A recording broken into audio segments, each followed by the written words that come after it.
This is Hannibal here with a daily wrestling news update. By the way, the Chris Adams Dark Side of the Ring is taking place tonight on Vice, or if you get it on YouTube. I interviewed the guy that did the original documentary on Chris Adams a bunch of times.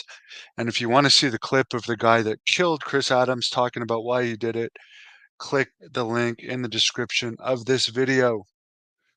Rhea Ripley has to vacate the title. She vacated the women's title on Raw.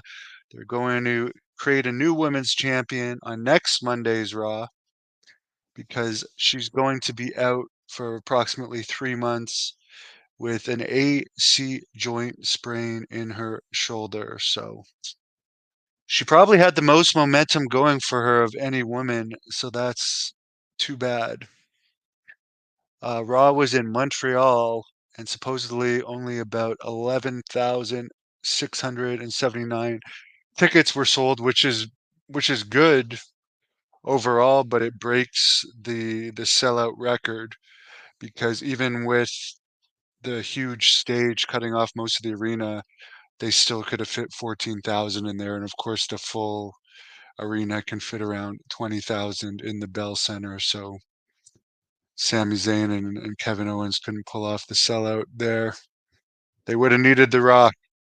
SmackDown did an okay rating, actually better than okay rating on Friday night, 0.76.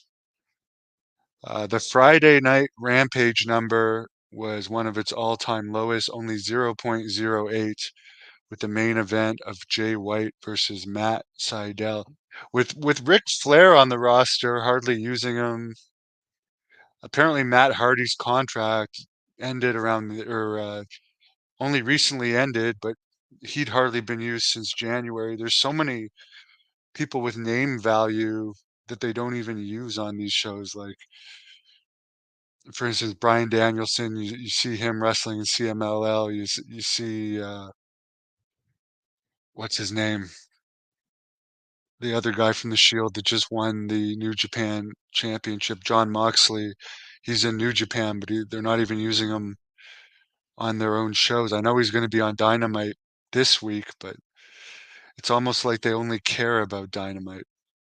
For the Battle of the Belts collision taping on the weekend, they only had 1,878 people at the show, including Thompson.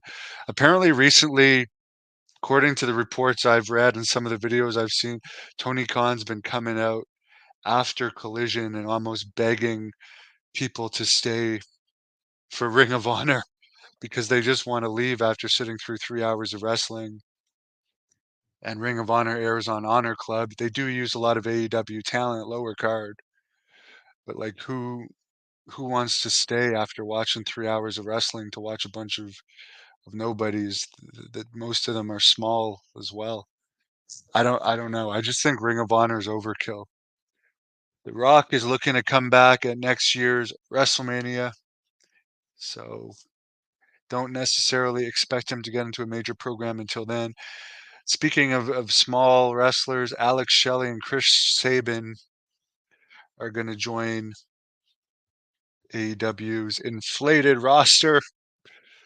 According to many reports, they're currently finalizing deals with the company. They're not going back to TNA. Their contracts are done. WWE has released their artist of residence for over 10 years, Rob Schamberger. By the way, Matt Hardy is still a free agent. And there's lots of talk that with Vince McMahon taking about 2 billion out so far of stock, that he could definitely start a league as early as January 2024. Some people say there's no way he would do it. I don't see why he wouldn't do it, honestly, because he loves wrestling. A lot of people have tried to shame him, and he's the type that he's not just going to fade away quietly and suddenly become a family man when he's never been known as a family man. He famously told Vince Russo when he wanted more time with his kids, get a nanny. I mean, this guy is not just going to go into a retirement home. I've heard Meltzer say if he does start something, it'll be more on par with TNA. This is the guy that created WrestleMania. He created wrestling as we know it. It looks like he is going to go over to. It looks like he's not going to settle this Janelle Grant thing, and he is going to go to court, try to clear his name on it. He's being represented by the MLW lawyers that supposedly got around 20 million out of WWE. I don't think there's going to be that many issues finding people to work for him. It's all about the money. Wrestlers care about money. And as far as getting on a network, he might not be able to get on one of the top networks, but there's streaming services and networks that I'm sure would still work with him. Young Macho Man Savage, apparently Alexa Bliss, from what I understand, supposedly injured her in some type of backstage segment.